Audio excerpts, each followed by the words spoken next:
आणि जर तुम्हाला घर व्यवस्थिशीर ठेवायचं असेल, श्रीमंत जर घर करायचं असेल, तर तुमचा कारभार महिला मंडळीच्या हातात द्या. काळे साहेब सगळे पैसे तिकडेच द्या. म्हणजे कोणत्या वस्तू कशा कमीमध्ये मागायच्यात यांना. आमच्या गावात सकाळी 7 वाजता एक चटई घेऊन माणूस आला, सायकल घेऊन चटई घेऊन आला. आणि आमच्या गावातली एक बाई अशी होती, महाराज कोणती वस्तू अर्ध्याच किमतीत मागायची. आणि सकाळी चटई म्हणजे मामा केवढ्याला चटई, जाडजोड चटई, कलर दिली चटई, लांब लांब चटई. ते मामा म्हणला भवानीचे गिरायक आहे, मावशी 100 रुपयाला चटई. पण तिला अर्ध्या भावात मागायची होती, म्हणजे 50 रुपयाला द्या. ते मला 50 लय कमी आले, तुम्ही काय करा 80 रुपयाला घ्या. म्हणजे 40 रुपयाला द्या. त्याला मावशी ती मला पहिल्यांदा 50लाच घ्या. हे म्हणजे 25ला द्या. ते मला फुकटच घेऊन जा. ते म्हणजे 2 द्या. पाहत आहे म्हणून देवा करता काय लागतो, भाव लागतं. आणि मग देव त्यांचा सांभाळ करत आहे का नाही. जिसकी नैया संभाले कन्हैया, उसको कोई भी डरना भंवर का. एक उसकी ही मंजिल सही है, जो पतित है प्रभु की डगर का. गम की आंधी उसे क्या सताए, जो प्रभु मौज में झूमता है. ढूंढता जो सदा सावरे को, सावरा भी उसे ढूंढता. आपल्या अंतकरणात जसा भाव त्या देव प्रकट होतो. मग देवतीही बळे धरिला सायासन करून या नाश उपाधीचा. आम्ही सगळेचा काय केला, धिक्कार केला, लांब त्यांना उपाधीचा नाश केल्यामुळं आमच्या जीवनात काय झालं, देव प्राप्त झाला. म्हणजे तुकाराम महाराज तुम्ही बल संपादन केलं भावाचं 1, तुम्ही रात्रंदिवस पळाला, देव माझा हो सायास केले 2, बाकीच्या गोष्टी टाकून दिला तुम्ही, फक्त देवालाच आपलं केलं. ठीक आहे, म्हणजे 3 गोष्टीनं देव होतो का, अजून काय लागतं त्याच्या करता. म्हणजे अजून 2 वस्तू लागतात. पूर्व पक्षी धातू धिक्कारिले जन. पूर्व पक्षी म्हणजे काय, पूर्व पक्षी म्हणजे आम्ही पहिल्यांदा हे काम केलं. म्हणजे कोणतं काम केलं, धातू धिक्कारिले म्हणजे पैसे धिक्कार केला. आणि जन धिक्कारिले म्हणजे जनाचा धिक्कार केला. धातू धिक्कारणं बघा. आता आपल्या परभणी जिल्ह्यातले संत मोतीराम महाराजांना अखंड चिंतन केलं, नामस्मरण केलं, कीर्तन केले, गावोगाव सप्ते चालू केले, अन्नदान चालू केलं, पण कधी पैशाला हात लावला नाही. अखंड ब्रह्मचारी असणारे आपले मोतीराम महाराज. तारकळसला त्यांच्या खिशामध्ये कोणतरी 5 रुपये टाकले, तर त्यांनी बनील जाळून टाकली. म्हणजे महाराज बनील का जाळून टाकली, म्हणजे बनीला पैसे चोरायची सवय. बघा कानडे, म्हणून त्यांच्या समाध्या झाल्या, म्हणून त्यांचे मंदिर झाले, म्हणून त्यांचे फोटो आपल्या घराघरात आहेत, म्हणून त्यांचा जय जयकार आहेत. आमचे नाव कुठपर्यंत काल्याचे कीर्तन होणं आणि पत्रिका जाणं संगच. हे आमचं म्हणजे असं का नाही केलं नाही. धातू म्हणजे ज्यांनी पैशाचा धिक्कार केला, नाम देव आपला केला. बघा गोड उदाहरण आहे पंढरपुरातलं. पंढरपुरामध्ये ताईसाहेब राका नावाचे कुंभार राहत होते. राका त्यांच्या पत्नीचं नाव बंका आणि मुलीचं नाव वंका. राका, बंका आणि वंका पंढरपुरामध्ये राहिला होते. कसे धातू धिकारून टाकतात. अखंड विठ्ठल विठ्ठल विठ्ठल विठ्ठल भजन करायचं. तिघांना सुद्धा भजन विठ्ठल विठ्ठल विठ्ठल. शेतामध्ये जायचं, माती आणायची, त्याचे डेरे मडके करायचे, चुली करायचे आणि बाजारात विकायचे. जे काय पैसे देईन त्यांना आपला प्रपंच करायचा. सतत विठ्ठल विठ्ठल विठ्ठल भजना लक्ष देऊन ऐका. असे बरेच दिवस झालं त्यांचं नामस्मरण चालू, भजन चालू, विठ्ठल विठ्ठल परमार्थ चालू. आणि एके दिवशी रोजच्या प्रमाणे त्याने आवा लावला. आवा कसा असतो, अशी मोठी चूल असते. आता आपले लहान असतात ना, तसं मोठी चूल असते, जेणेकरून 200-250 गाडगे त्याच्यामध्ये बसते आणि कच्चे गाडगे भाजणे त्याचा आवा असतो. 250 गाडगे खिलारे साहेब भाजण्याकरता टाकले. आणि टाकल्याच्या नंतर त्या ठिकाणी खालून जाळ लागला, विस्तो पेटवलेला तो. आणि 3ऱ्या दिवसात, पहिल्या दिवशी ते आव्यात टाकायचे, दुसऱ्या दिवस चांगले पक्के होतात, आणि 3ऱ्या दिवशी काढून घ्यायचे. असं असते त्या ठिकाणी. पहिल्या दिवशी टाकले 250 गाडगे मंडळी, आणि टाकल्याच्या नंतर दुसऱ्या दिवशी बघायला गेले, मला आता पक्के झाले असेल, आता उद्या सकाळी काढायचे. तर गिरी बाबा राका कुंभार त्या ठिकाणी गाडगे बघण्याकरता गेले. तर त्या ठिकाणी मंडळी एक मांजर त्या आव्याला गाडग्याच्या भोवती डोळ्यातून आसरूंच्या धारा त्या मांजरीच्या चक्रा मारू लागली. आणि म्याव म्याव म्याव मोठमोठ्यानं करू लागले. राखा कुंभाराच्या गोष्ट लक्षात आली. अरे ज्या अर्थी मांजर इथे वेडे मारायली, म्याव म्याव करायली, त्या अर्थी हिचे पिले कोणत्या तरी गाडग्यामध्ये गेलेले आहेत असं त्यांच्या लक्षात आलं. मांजरीला पलीकडे ढकलण्याचा प्रयत्न केला, इकडे तिकडे पिले बघितले, पिले कुठंच नाही. एका मिनिटाला मांजर त्या आव्याकडे झप मारू लागले. आणि राखा कुंभाराच्या मीराताई गोष्ट लक्षात आली की हिचे पिले या ठिकाणी इथे लागले. राखा कुंभार मांडी घालून बसले, डोळ्यातून अश्रूंच्या धारा लागल्या. म्हणजे पांडुरंगा, आयुष्यभर मी परमार्थ केला देवा, आणि आता हिचे जर पिले माझेच नाही जर मरून पडले तर माझ्या भजनाचा काय उपयोग आहे देवा. तर मंडळी करा एकदा भजन करा बरं. विठ्ठला विठ्ठला विठ्ठला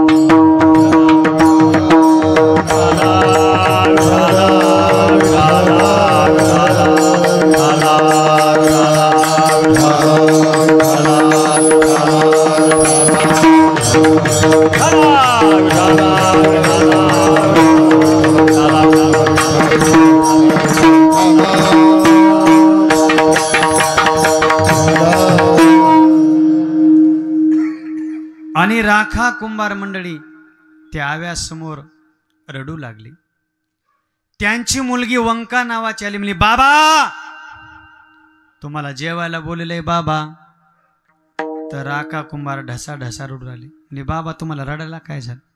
म्हणले बेटा ही जी मांजर चक्रा माराली, म्याव म्याव करायली ना, हा हिचे पिले आपल्या डेऱ्यामध्ये कोणत्या तरी आता तिने ठेवले, ती डेरा तिथे गेला बघ, आणि सकाळी त्या पिल्यांची राख होईन ग, माझा भजन केलेला काय उपयोग आहे. मुलीनं सांगितलं बाबा अखंड तुम्ही विठ्ठल विठ्ठल भजन करतात ना बाबा. म्हणले हा. अहो त्या भक्त प्रल्हादाला देवानं अग्नीतून तारलं, पांडवांना लाक्षागृहातून अग्नीतून वाचवलं, मग तुम्ही सुद्धा बाबा भक्तच आहेत ना. म्हणले मुली काय बोललीस बेटा, तुझ्या समोर मी तुझी शपथ घेतो बेटा, जर या पांडुरंगानं माझ्या या डेऱ्यातले जर पिले जिवंत ठेवले तर पुन्हा प्रपंच करणार नाही, पैशासाठी गाडगे विकणार नाही, अखंड वनामध्ये झोपडी बांधीन, पोटापुरतं काहीतरी काम करीन, विठ्ठल विठ्ठल करून मग अखंड वैराग्य धारण करीन. अक्कासाहेब राखा कुंभार, त्यांची पत्नी आणि मुलगी तिघजण अन्नाचा कण नाही, पाण्याचा थेंब नाही, आणि त्याच आव्यासमोर विठ्ठल विठ्ठल विठ्ठल भजन करत बसले. पूर्ण दिवस निघून गेला, रात्र निघून गेली, आणि दुसऱ्या दिवशी आता ते गाडगे बाजूला घ्यायचे, त्यांचं भजन चालूच होत. विठ्ठला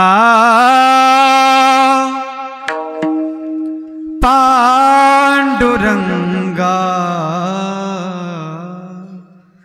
विठ्ठला विठ्ठला पांडुरंगा विठ्ठला विठ्ठला. मंडळी लक्ष देऊ नका, आता हे टळकाचे आवाज येते माझ्याकडं.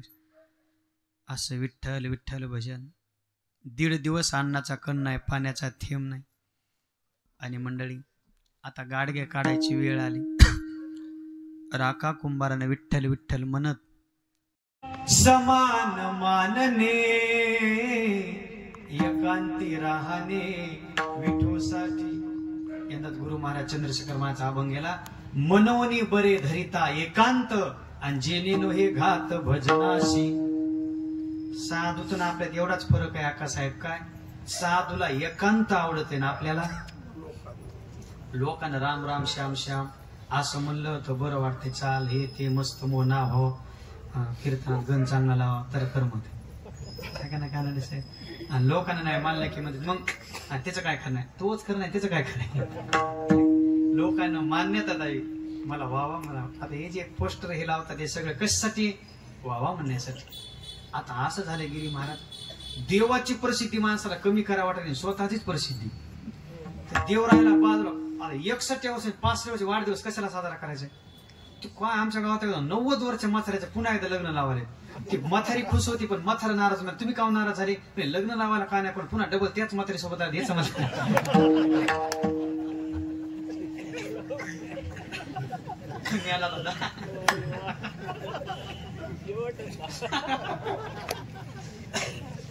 मंडळी ज्यांना एकांत पाहिजे खिलाडी साहेब एकांतात देवाचं नाव आहे. येणे सुखे आम्हा एकांताचा वास नाही गुण दोष अंगाईत वृक्षवल्ली आम्हा सोय रे वनचंद्वा वृक्षवल्ली आम्हा सोय रे वनचंद्र पक्षी ही स्वरे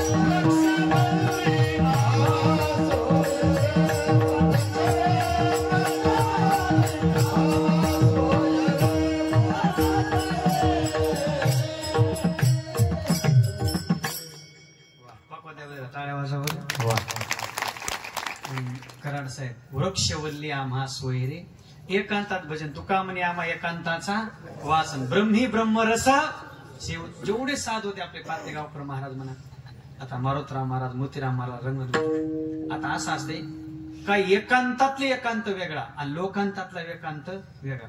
लोकांतात लावून सुद्धा एकांत लोकेशना दारेशना वित्तेशना पुत्रेशना हे संघ जरी असलं. आता एकनाथ महाराज श्रीमंत होते, संत होते आणि शांत होते, ऐश्वर्य संपन्न होते, पण त्याच्याकडे त्या धनाकडे लक्ष नव्हतं. आपले संत बालासाहेब महाराज पौड एवढ्या महिला तयार केल्या, 2500 महिला या ठिकाणी कीर्तनकार तयार केला. त्यांना अत्यंत दुःखाची निवृत्ती, प्रमाणाची प्राप्ती, तिना मोक्ष, अहम ब्रह्मास्मी, तत्वनस कशाला. आता कवा कळाला आपल्याला असतं बरं, जीव ब्रह्मे वना पराहा, म्हणजे जीव आणि ब्रह्म एकच आहे. ते कवा कळालं? सद्गुरू बालासाहेब महाराजांनी उपदेश केल्यामुळं कळालं बरं का. आता महिलांना काय चूल आणि मूल आणि 1500 रुपये खुश दुसरे काय झाले असते. पण त्या ठिकाणी मी त्यांना विचारलं, त्या रस्त्यात भेटली मला, मी दर्शन घेतले. मला महाराज म्हणले बोला. मला जीव किती लहान आणि ईश्वर किती मोठा. पिता मशी जगतो माता धाता गतीर भरता प्रभू साक्षी म्याच निमेला साचा आणि काळू ग्रासी तसे एवढं चिंतन आहे. मग मी त्यांच्या पायाकडे म्हणलं बाबा मला काय समजा, मी 2 वर्ष टिपणात गेले आनंदला, पण याचा काय मिळ लागेल. म्हणजे टिपणात नसते हे ग्रंथ बघावं लागेल. असं हा ना, तुम्हाला बी कळायला पाहुण्या ग्रंथ नाही, पाहुणे ऐकून या कॅसेटी करावं कीर्तन आहे का. तर मी म्हणलं बाबा तुम्ही आताच पाठ घेतला जीव ब्रह्मे वना परा, गव्हाणी रोडला बघा मारुतीरायांचं मंदिर आहे गव्हाणी रोडला, तिथं त्यांचा पाठ होता. मग मी पौळ बाबाला विचारलं जीव ब्रह्मे वना परा. आता ईश्वर तर मोठा आहे ना आणि आम्ही तर लहान आहेत. त्याच्या हातात सगळे पाऊस पाडणं, कोणाला काय करायचं सगळं त्याच्या हातात देखील. आम्ही त्याला आमच्या हातात काहीच नाही. ते म्हणजे ईश्वर आणि जीव एक म्हणलं नाही मी. मग ब्रह्म आणि जीव समान आहे. पण हो मग ब्रह्म जीव कसा समान. तर त्यांनी सांगितलं की ईश्वरानं मायेचा त्याग केला आणि जीवानं अविद्येचा त्याग केला की जीव ब्रह्मेव अवम्यानं. एवढा मिळणार नाही. त्याने मग मराठीत मला उदाहरण दिलं. म्हणले महाराज असंही देव जरी मोठा असला आणि जीव जरी लहान असला तर दोन्ही एकच आहेत. म्हणलं कशी एक आहेत. तुम्हाला असं म्हणायचं देव मोठा आहे. म्हणलं हो. जीव लहान आहे म्हणजे तुम्ही आम्ही लहान आहेत. म्हणलं हो. म्हणजे लहान नाही तर आपण सारखेच आहोत, एक रूप आहोत. म्हणलं उदाहरण द्या. मग बाबांनी उदाहरण दिलं. बाळासाहेब महाराजांनी म्हणजे असे उन्हाळ्याचे दिवस होते. बरं, एका घरी 10 पाहुणे आले. अच्छा. आणि 10 पाहुण्याला महाराज उन्हाळ्याचे दिवस असल्यामुळे ते घरचा मालक म्हणला मस्त हापूस आंबे आणायचे. आणि मग तो हापूस आंबे आणायला बाजारामध्ये आला. आल्याच्या नंतर त्यानं 4 किलो हापूस आंबे घेतले. मी बर. आणि 4 किलो आंबे असे होते, काय काय आंबे अर्धा किलोचे होते, काय काय पाव किलोचे होते आणि काय काय लहान होते 2-2, 3-3 छटाकाचे. बर, असे 4 किलो आंबे आणले, पत्नीच्या हातात दिले. मला बर. आणि दिल्याच्या नंतर काय केलं, अर्धा किलोचा आंबा त्या माऊलीने हातात घेतला. त्याचे साल्ट बाजूला काढले, कोय बाजूला काढली. बर. आणि त्या मिक्सरमध्ये टाकलं आणि दुसरा छटाकाचा आंबा घेतला. बर, त्याची कोय आणि साल्ट बाजूला टाकलं आणि ते सुद्धा त्याच्यामध्ये टाकला. मिक्सरमध्ये सरळ त्याचा रस केला आणि पाहुण्याला वाहला. तर मला सांगा आता अर्धा किलोचा जो आंबा आहे मोठा, त्याचा रस गोड लागू लागला आणि जे छटाकाचा आहे त्याचा आंबट लागू लागला. झोपा झाला तुमच्या? बरं आता मला सांगा अर्धा किलोचा आंबा कोणता आहे, छटाकाचा कोणता आहे, सांगता येईल का नाना? नाही. आता ते काय झाले, ते एकरूप झाले.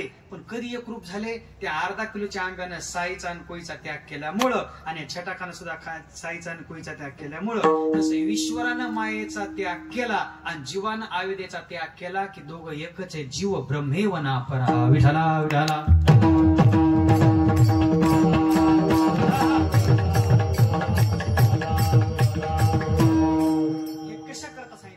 बाबांचा एकांत हा लोकांतातला एकांत होता.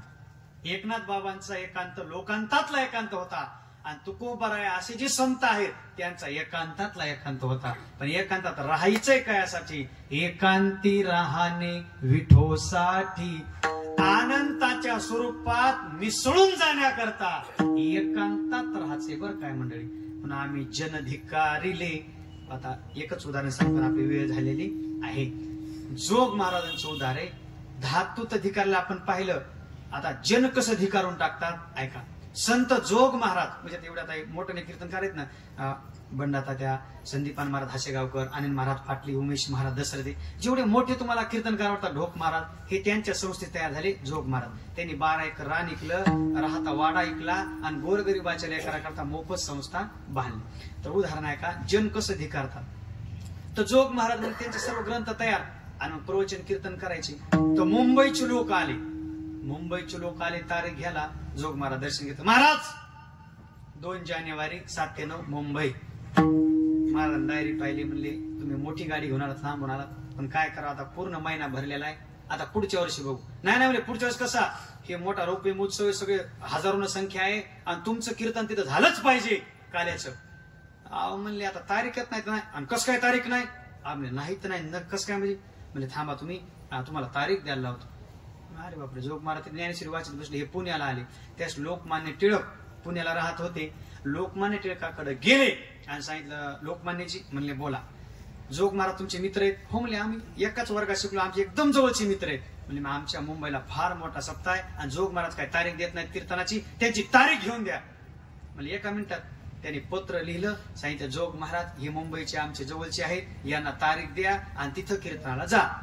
लोकमान्यांचं पत्र घेतलं आणि जोग महाराजाकडे आले. म्हणजे जोग महाराज आता बघा तुम्ही कशी तारीख घेत नाही, तुम्ही तर आलेच पाहिजे, वाचा हे पत्र आणि या आमच्याकडे कीर्तनाला. तर जोग महाराजांना हातात पत्र घेतलं आणि पत्र घेतल्याच्या नंतर वाचायला सुरुवात केली. तर पत्र हे लोकमान्य टिळकांचं होतं. जोग महाराजांनी ते पत्र घेतलं, ते दुमतून टाकलं, खिशात ठेवलं. म्हणले जा कीर्तनाला येत नाही. म्हणले काय येत नाहीत? म्हणजे पत्र कोणाचं आहे? म्हणजे लोकमान्य टिळकांचं. म्हणले आम्ही लोकमान्य नाहीत तर आम्ही देवमान्य आहेत म्हणून कीर्तनाला येत नाही. म्हणजे लोकांच्यासाठी नाही तर देवासाठी आमचा परमार्थ चालू आहे. याला म्हणतात जनधिकारीले. पूर्व पक्षी धातू धिकारीले जन आणि स्वये जनार्दन तेची झाले. जनार्दन म्हणजे ते पांडुरंग स्वरूप झाले. जसा रस एक आल्यानंतर तो एक रूप झाला त्याप्रमाणे आम्ही जीव ब्रह्मेव नापराहा. आणि असं म्हणजे महाराज तुमचा आता मस्त फरक पडा. गेल्या वर्षी विनोद कोरला आता चिंतन सांगायले. आता आम्हाला सुद्धा आपल्याकडेच मला जमते ह्या असू द्या. त्यावेळेस मंडळी आता मी मनानच म्हणत असतो मी आमदार झालो, माझ्याकडे मोठी गाडी, लोक देत ना कांडे साहेब काय करावं. आपल्या हातात खुशवास आहे का नाही, असू द्या. मग त्या ठिकाणी म्हणजे महाराज मस्त वाटलंय. आता 3-4 मिनिटं राहिले तुमचे, आम्हाला सांगा. म्हणजे काय आता आम्हाला सुद्धा असं वाटलंय जसे तुकाराम महाराज काय झाले, देव स्वरूप झाले, जनार्दन स्वरूप झाले. आता आम्हाला सुद्धा असं वाटायलंय. म्हणजे काय हरकत नाही. जसा तुकोबारायानं सायास केले, बळ संपादन केलं, उपाधीचा नाश केला, धातू धिकारले, जन धिकारले, तुम्ही पण तसंच करा. आम्ही केल्यानंतर कधी देव स्वरूप होतो. म्हणजे गडबड करू नका, हळूहळू असं तुमच्या अंतःकरणात ठेवा. तुम्ही सुद्धा देव स्वरूप झाल्याशिवाय राहणार नाही. तुका म्हणे यासी नचले तातडी, तुका म्हणे यासी नचले तातडे.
नचले तातडी अनुभव गोडे येईन कळो.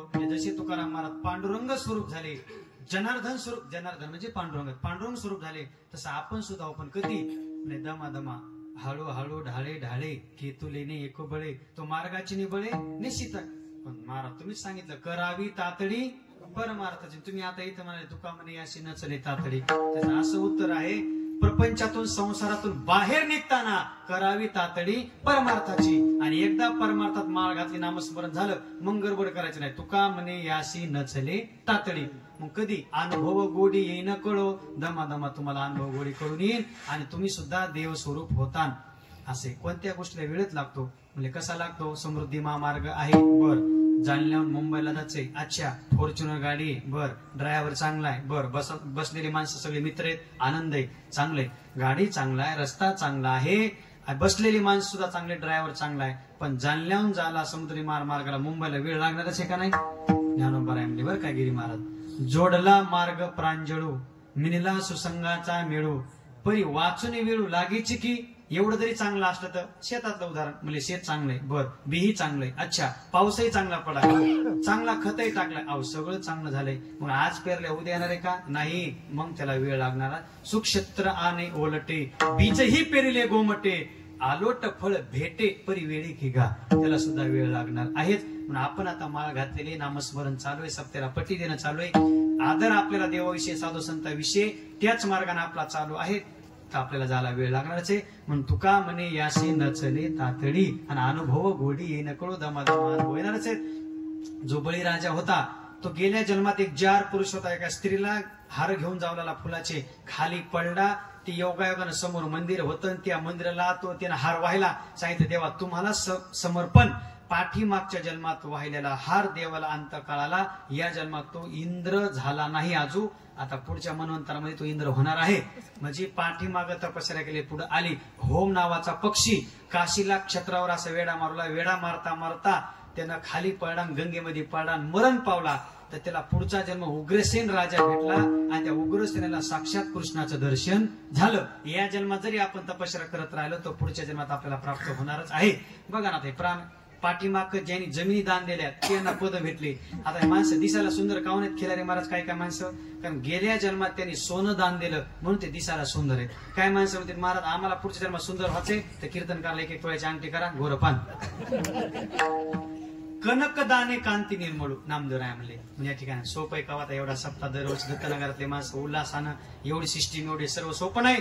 तर नोकरीला काय सगळेच हे असते, 2-4 माणसं झडतात, हे सगळं करतात. आता असं झालं गिरी महाराज, आईची तेरवी करायला कोणी तयार नाही सरपंच, तर एवढा सप्ताह हे काय सोपं काय. आमच्या गावात MBBS डॉक्टर दोघं जण बायको, आई मरण पावली, आणि तिच्या मुंबईला महाराज मोठा दवाखाना, 5 कोटीचा बंगला. डॉक्टर साहेब आई गेली, फॉर्च्युनर गाडी घेऊन आली, आईची माती केली, हातपाय धुतले आणि निघाले. मी तुम्हाला जायला जमत आहे, 15 दिवस इथं थांबायला जमतंय. म्हणजे महाराज मला काय थांबणं होत नाहीत, 20-2 हजार पेशंट असतात मला महिन्यामध्ये, मला तिकडे जावं लागते. हे जरा फोन पेला पैसे, तुम्हीच काय करायचं विधी करा. मी फोन पेला पैसे घेते, सगळा विधी केला. 13 दिवस म्हणजे काय काय करायचं म्हणजे महाराज तुमच्याच म्हणावं. मोठा मंडप टाकला, सगळ्या गावाला गुलाबजामू दिले, भजने बोलवले, पकवाद्या बोलवला, सगळे चोपदार बोलवले. म्हणजे कीर्तन कोणाचं ठेवायचंय म्हणजे महाराज तुमच्याच म्हणावं. दाबून पैसे घेतले फोन पेला, मोज कीर्तन ठेवलं. कीर्तन ठेवलं, सगळं झालं. म्हणजे डॉक्टर साहेब कीर्तन झालं, पण ते ब्राह्मण म्हणाले चिप्पी करायची, चिप्पी म्हणजे ज्याचं कीर्तन ठेवलं त्याचीच करा, घ्या. एवढ्या उल्हासानं आपल्या दत्तनगरामध्ये. आणि खूप आमचं बालपण या ठिकाणी कानडे सरला माहित आहे, त्या मंदिरात सप्ताहाचा मारुती राहायचं. इतकुसच मंदिर मुंडे महाराजांची, हरिकिसन बाबा मुंडे यांनी बरेच वर्ष भागवत कथा केली. आम्ही तर भजन म्हणायला, टाळ म्हणायला, हरिपाठ घ्यायचा आम्ही, हे का नाही.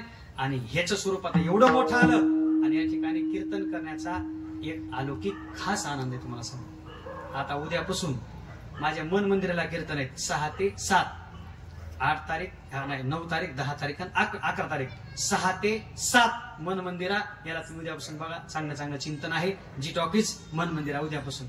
तिथं कीर्तन करण्यामध्ये जेवढा आनंद नाही, हे काय तुम्ही पाकिट वाढवा मला चांगलं म्हणण्यासाठी नाही. रोज कीर्तन आहेत, खूप 200 कीर्तन आहेत. ऐका, हे कशासाठी आहे की ज्या ठिकाणी आपण इथं हरिपाठ घेतला खिलारी साहेब, ज्या ठिकाणी आपण इथं सतरंजी आथरल्या, ज्या ठिकाणी आपण नुसता टाळ घेऊन उभा टाकायचं, मोठमोठ्या महाराजांची कीर्तन व्हायचे, त्याच ठिकाणी आपल्याला कीर्तन करण्याची संधी दिली. हा लाखो पटीचा आनंद आहे या ठिकाणी. दुसरं कुठलाच विषय नाही, तुम्ही टाळ्या वाजवा, मला वा म्हणा मारत, असं काहीच नाही. अंतःकरणातून आहे. हे काय मंदिर बी बांधलं नव्हतं, तेच मंदिर होतं मारुतीरायांचं, आणि तिथंच उत्सव केला. सर्व महिला मंडळ, पुरुष मंडळ असायचे, आणि तिथं आम्ही मग काय भजन येतो, भागवतात नाचायचा, हरिपाठ घ्यायचा, अशा प्रकारचं आम्ही तिथं काम केलं. पण त्याच माणसाने न विसरता या ठिकाणी आम्हाला संधी पुन्हा देण्याचं धन्यवाद. या ठिकाणी बोलता अपशब्द गेला, वेडे वाकुडे लेकुराचे बोल, आणि करी ती नवल माय बाप. आपण सुद्धा अशीच माळ टिकवा, असंच नामस्मरण करा. इथं प्रभाकर महाराज शिव महापुराण चालू आहे.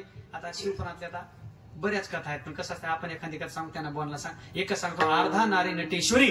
देव भगवान शंकर आणि पार्वती एकच आहेत. ती म्हणतात एक कशामुळे झाले, एक का आहात. तर मंडळी असं झालं, पार्वती माता आणि भगवान शंकर एका आसनावर बसले होते. भृंगी नावाचे साधू दर्शनाला आले. ते एकनिष्ठ होते महादेवाचे. आल्यानंतर महादेवाचं दर्शन घेतलं, पण पार्वतीचं घेतलंच नाही. आणि त्यांचा नियम होता 11 प्रदक्षिणा घालायच्या महादेवाला. आणि त्याने काय केलं, महादेवाला प्रदक्षिणा घातली, पार्वतीचं दर्शन नाही, आणि पार्वतीला प्रदक्षिणा आहे. आणि मग महादेवाला वाटलं की पार्वती एकच आहोत हे दाखवण्याकरता अगदी जवळ आले. तर त्याने काय केलं, सर्पाचं रूप घेतलं आणि पुन्हा प्रदक्षिणा घालायला सुरुवात केली. म्हणजे असं आहे का, महादेवानं अर्ध रूप घेतलं, पार्वती दोघं एक झाले. तर त्यावेळेस भृंगी नावाच्या ऋषीनं भुंग्याचं रूप घेतलं आणि पार्वतीला कोरून प्रदक्षिणा घालू लागले. पार्वती मातेला राग आला की आमच्या दोघात भेद पाहतो, शाप दिला आणि त्यांच्या हातापायात बळ निघून गेलं. आणि जसा महिला मंडळाला राग येतो, जितक्या स्पीडनं राग येतो तेवढा शांत घेतात. मग म्हणल्या काय ऋषीने आमच्यात भेद पाहिला, पण मी आशीर्वाद देतो तुम्हाला तिसरा पाय प्रगट होईल आणि त्याचं सामर्थ्य होईल. आणि मग त्यांनी दोघांचं दर्शन घेतलं आणि जगाला सांगितलं की पार्वती आणि महादेव वेगळे नाहीत, ते दोन्ही एकच आहेत, दोन्ही मिळून महादेव झालेले आहेत. अशा हजारो कथा शिवपुराणात आपण मोठं शिवपुराण ऐकलेलं आहे. एक जल काय सर्वांना माहितच आहे. श्री शिवाय नमस्तुभ्यम म्हणून सर्वांनी आपण आराधना चालू आहे आणि हे लय प्रसन्न आहे, तिथली जागाच प्रसन्न आहे. या ठिकाणी शिवमहापुराण चालू आहे. सर्वांना धन्यवाद. पुन्हा एकदा एक एवढी सूचना आहे, सर्व आपण भजने आपण या ठिकाणी आहोतच.